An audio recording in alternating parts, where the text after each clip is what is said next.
Aujourd'hui, juste un mot sur Sakura, et précisément Sakura Clear Cart Arc.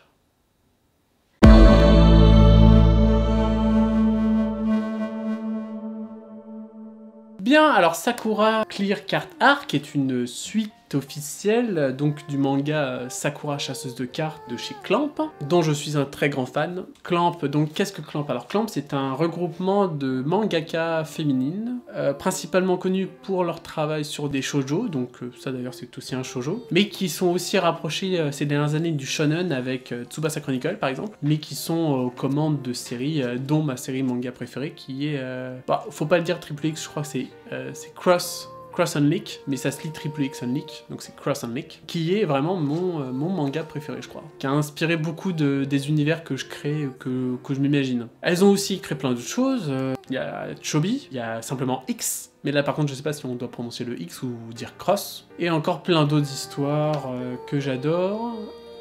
Et là, sort en ce moment leur nouvelle série qui est en fait une suite d'une ancienne, donc Sakura. Qu'est-ce que j'en pense, qu'en est-il? Donc comme toujours, les plus, les moins, les mouais. On va y aller, c'est parti, les plus.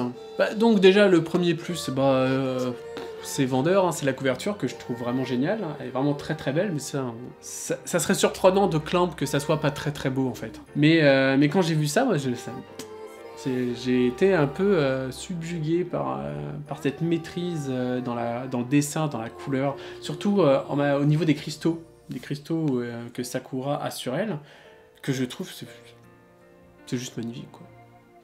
Deuxième point positif qui en fait en lien, ça pourrait être la suite du premier, c'est en fait le dessin de Clamp qui est toujours magnifique, quoi. Ce serait bête d'ailleurs qu'elle soit moins bonne que d'habitude, mais vraiment elles sont excellentes dans leur travail. Petit bémol dans l'usage excessif des trames, mais ça c'est peut-être aussi parce que c'est du shoujo, mais j'aurais quand même préféré parce que la sobriété d'un cross-on-leak. Et donc troisième point négatif, parce qu'on va pas non plus en faire 15 000, alors je l'ai noté parce que les noms j'ai du mal, alors c'est le moment humour, il y a un moment humour qui m'a particulièrement fait rire, mais il y a toujours un peu d'humour dans cette histoire, mais il y en a un en particulier qui m'a fait rire, c'est le duo Takeshi Naoko, deux amis de Sakura qui font qui font tourner Shaolan / Lionel en bourrique, et ça m'a fait rire, j'aime bien, je suis un gamin. Donc on va passer au moins. Alors pareil, il y a 3 points moins, parce que pareil, je vais pas non plus... il n'y a pas énormément de points négatifs, hein, mais j'en ai repéré 3. Donc premier point négatif, bon ça c'est le style qui veut ça, mais j'ai toujours du mal avec les romances d'enfants qui sont présentées comme une sorte d'amour éternel, voilà. C'est-à-dire dans Tsubasa Chronicle, Shaolan et Sakura s'aiment, sont en couple, limite, et il y a toute une histoire avec leur... Bon, c'est compliqué, je vais pas parler de Tsubasa Chronicle, mais ils sont ados, ils sont limite adultes, et donc qu'il y a un amour fort entre deux quasi-adultes, hein, soit K, je dis oui, je comprends, mais là vraiment Sakura elle a quoi, 12-13 ans, pareil pour Shaolan, donc c'est un peu jeune je trouve, pour qu'un amour aussi fort unisse deux personnes, mais après ça doit exister, hein, deux enfants qui s'aiment à ce point-là, mais là c'est vraiment un peu trop je trouve, leur romance est présente, après c'est peut-être juste une romance présentée du regard de Sakura et donc ça justifierait tout l'excès, voilà, c'est un point que je trouve un peu négatif, mais après c'est le genre qui veut ça aussi. Troisième point négatif, et ce sera vraiment le plus gros point négatif à mon sens, c'est que alors, ce manga est présenté comme une suite, clairement une suite, sauf que le premier Sakura, il est sorti fin 90, début 2000, donc j'imagine que c'est à cette période-là que se passent les événements prévus dans Sakura, sauf que Kero a une manette de PlayStation 4, et Sakura, tout comme d'autres personnages, a un iPhone 6. Alors, moi je me suis fait en fait non, justement j'arrive pas à me faire ma sauce. Alors soit l'histoire de Sakura qu'on a vue dans les années 90 se passe en fait à notre époque et donc c'est juste que comme elle était trop jeune, on voyait pas de téléphone portable, on voyait pas tout ça, ce qui m'étonnerait. Soit c'est un autre monde, vu que Clamp développe depuis des années un multivers vachement intéressant que j'adore. Donc ça soit en fait cette histoire Sakura se passe dans un autre monde. C'est peut-être pas vraiment la suite de Sakura, et c'est pour ça qu'en fait ils ont des technologies différentes, alors que c'est censé être la suite. Ou alors, dernier point, et je pense que c'est celui-là malheureusement, c'est que en fait Clamp ils s'en foutent un peu de la continuité temporelle entre leurs deux séries. Et donc on va enchaîner avec les mouais. Premier mouais. Alors encore une fois, c'est pas un vrai problème en soi, c'est l'absence de pages couleurs. Alors les Clamp font de très très belles pages couleurs, et dans la version papier c'est en noir et blanc. Alors je vais mettre une image. Pika m'a répondu que c'était normal parce qu'en fait ils adaptaient la version japonaise telle quelle et la version japonaise n'a pas les pages couleurs. Mais alors, c'est peut-être juste pour moi, mais je pense pas que le public cible soit les gens qui connaissent pas Sakura. Donc, pour moi, le public cible, c'est entre 20 et 30 ans, un peu comme Ranma 1,5. Et je me dis, alors moi personnellement, j'aurais été prêt à mettre 2, 3, 4 euros en plus pour avoir un objet de meilleure qualité, par exemple avec les pages couleurs. Mais à tous les coups, ils peuvent pas, parce que Pika, ils ont des obligations éditoriales par rapport aux ayants droit japonais, donc ça se trouve, ils pouvaient pas. Mais ça, voilà, c'est un truc qui m'attriste, c'est qu'on n'ait pas accès, à part sur internet, mais on n'a pas les très belles pages couleurs que réalise Clamp.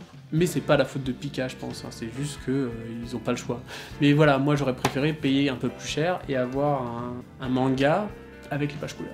Surtout que là, ils vont ressortir la première série Sakura d'ici janvier, et j'imagine qu'il y aura les pages couleurs, vu que c'est censé être une version deluxe. Par contre, s'il n'y a pas les pages couleurs dans la version deluxe de Sakura, là, ça va mal se mettre, hein, parce que ça serait débile de faire une version deluxe rééditée sans les pages couleurs.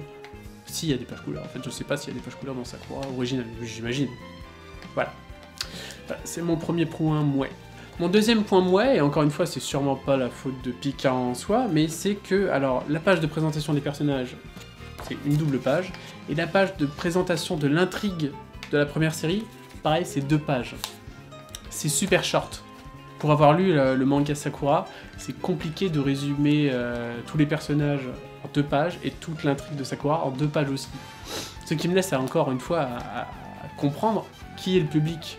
C'est ceux qui ont déjà lu Sakura, donc plutôt les 20-30 ans, ou est-ce que c'est le public cible en général des shoujo, à savoir les 10-15 ans, même au-delà, hein, c'est pas le problème, mais voilà, ça me fait un peu mouais. Surtout pour un personnage en particulier, c'est Eriol. Alors Eriol, ils l'ont décrit, mais de façon sommaire, alors qu'Eriol c'est beaucoup plus que ça, et c'est un personnage présent. C'est pas parce qu'à la fin de Sakura, Eriol retourne en Angleterre, mais il est quand même très présent. Donc faut peut-être nous expliquer un peu plus sur ce personnage, parce que là tu vois un enfant de 10 ans, entouré de 2 femmes adultes, qui semble-t-il est très posé comme un adulte, ça c'est justifié par ce qu'il est en fait, mais c'est pas expliqué ce qu'il est. Donc une personne qui n'a pas lu la première série Sakura, il va pas savoir qui c'est ce personnage-là. Ils vont juste se dire, ah c'est un gamin qui est en Angleterre. Alors que non, c'est beaucoup plus que ça.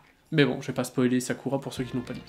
Bon, là c'est un point mouais un peu perso, c'est toujours perso d'ailleurs. D'ailleurs je vais vite me dépêcher parce que c'est pas pratique d'être comme ça. Quitte à faire une suite de Sakura, pourquoi la faire tout de suite après ?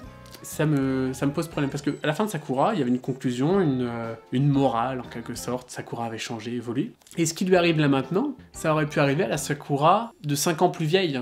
Et ça aurait été un plus parce que en fait le personnage serait devenu une adolescente, et donc là par contre toute l'histoire d'amour aurait pu être bien plus construite je pense, et moins bizarre de mon point de vue parce que c'est des enfants. Et en fait j'ai peur que cette chose là ne soit pas une véritable histoire qui a une vocation d'apporter quelque chose à l'univers. J'ai un peu peur que ça ne soit en fait qu'un objet nostalgique pour aller en duo avec la future série Sakura qui va sortir à la télé. Et ça me... Bah j'espère pas, parce qu'en fait Clamp, j'adore Clamp, et j'aime Clamp à la fois pour le dessin, mais surtout pour le scénario et pour l'univers qu'ils développent. Et si elles ont créé un manga juste pour faire merchandising, ça va me gêner un peu. Parce qu'en fait, c'est sympa, hein, mais voilà, j'ai un peu peur qu'au final, que ça soit qu'une redite du premier manga, sans plus, hein, sans vrai plus. Alors que moi, j'aurais voulu, par exemple, qu'il y ait quitte à revoir Sakura, déjà, vu que si c'est dans le même monde que la Sakura qu'on a vu, voir les personnages de Cross and Leak, parce que c'est expliqué que l'univers de Sakura et de Cross and Link sont dans le même monde. D'ailleurs, je crois qu'on voit Sakura dans Cross and Link dans l'animé. Mais on a une référence à Sakura dans le Cross and Link, mais on la voit pas. Alors que dans l'animé, je crois qu'on la voit. Et voilà, et j'ai un peu peur que ça soit qu'un élément de vente, en fait, pour faire vendre le dessin animé qui va sortir. Et ça va me saouler si c'est ça. Parce que c'est nul. S'il n'y a pas de volonté créatrice d'apporter quelque chose à l'univers autre que de la vente et que de nouveaux produits dérivés, et pour moi c'est pas spécialement intéressant. Je chipote à mort. C'est dingue comment je chipote. Bon, donc je conclurai sur ma peur de pas avoir une vraie suite, mais d'avoir juste un produit commercial calibré pour plaire aux nostalgiques et d'être en fait un redit de Sakura, ce qui me déplairait fortement. Mais ça m'empêchera pas de l'acheter. Je suis un fan collectionneur, donc j'achète bêtement. Voilà, Ce sera tout pour mon retour sur le tome 1 de Sakura Clear Carte Arc. Eh ben, je lirai la suite avec intérêt, et peut-être que je vous en reparlerai de la suite, s'il y a matière. En attendant, pensez à liker et partager si vous avez envie. Abonnez-vous, c'est toujours bien de vous abonner, ça me fera plaisir. En attendant, je vous dis salut, à la prochaine, salut!